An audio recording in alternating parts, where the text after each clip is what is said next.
Hi, everyone. My name is Kayley Butler. I'm a fourth-year Ph.D. student in the Civil and Environmental Engineering Department here at USC. And the title of my talk today is AI for Climate, Leveraging Pre-trained Neural Networks for Cloud Classification. To kick things off, I'd like to start with why we care about clouds. And that's in part because clouds are a very crucial part of Earth's radiative balance. Not only do they reflect incoming solar radiation back to space, but they also help insulate the Earth's surface to provide habitable conditions for life to be able to thrive here.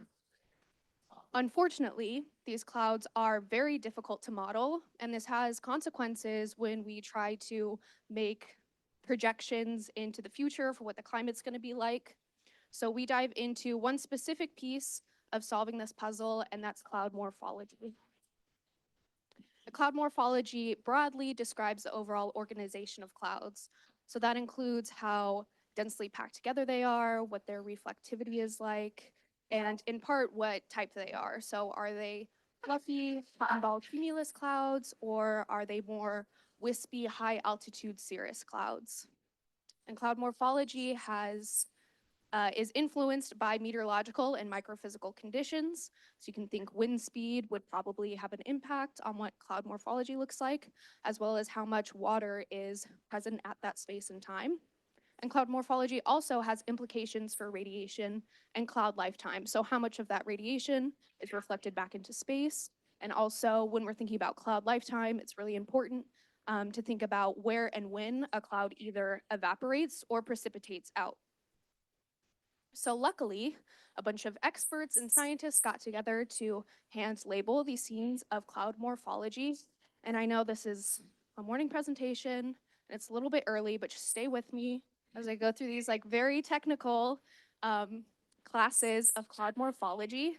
Again, senior scientists got together, made these different classes, and the categories are sugar, flour, fish, and gravel.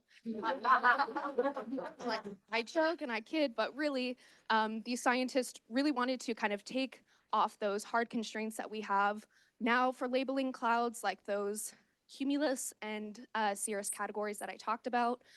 Those are helpful for when we're looking from the ground, looking up at what clouds look like and what type they are, but it may be less helpful when we're thinking about the top-down approach of what radiation sees as it's coming down onto Earth's surface. But you can imagine that getting a bunch of scientists in the same room to label thousands of images of cloud morphology is very time consuming.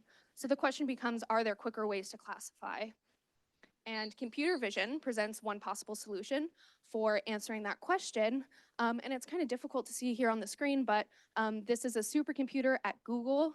And what these supercomputers can do is train these pre-trained networks on very large data sets. So for our purposes here, the pre-trained networks that we're using are trained on ImageNet, which is made up of millions of images and trained over thousands of iterations to arrive at optimized weights between layers. And what we do is we take those pre-trained networks, we take off the last classifying layer, and we implement our own classifying layer, which is just those four classes that I talked about, the sugar, flour, fish, and gravel. And the three pre-trained networks that we use in this study particularly are ResNet 50, DenseNet 121, and VGG 16.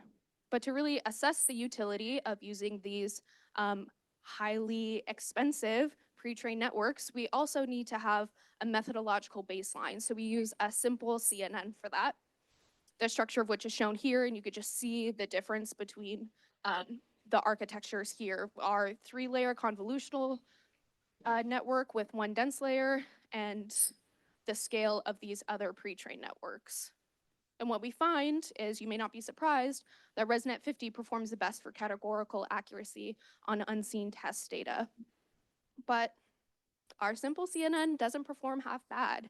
And this is also true on a per class basis. So our simple CNN has competitive performance. You could see here on the x-axis, we have the four different categories, and I might be standing in the way, but the four different categories that I talked about, as well as each of the color bars are colored by those different models that I talked about. And you could see for accuracy on the y-axis, For every category, the simple CNN either outperforms or has competitive performance with these different models on every class except for fish. So we find that pre-trained networks are helpful for quick classification of clouds. But the question for us in particular for this study is our simple CNN performs pretty close to these pre-trained networks. So why is this task so easy to learn?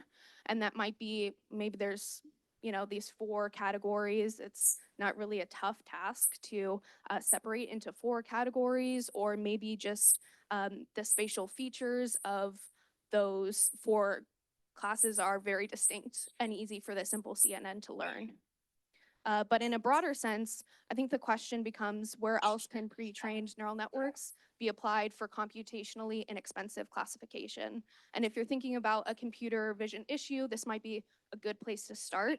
But if you're going to do that, I would really emphasize using also a very simple methodological baseline to really, highlight whether those pre-trained networks work well or not on your specific question.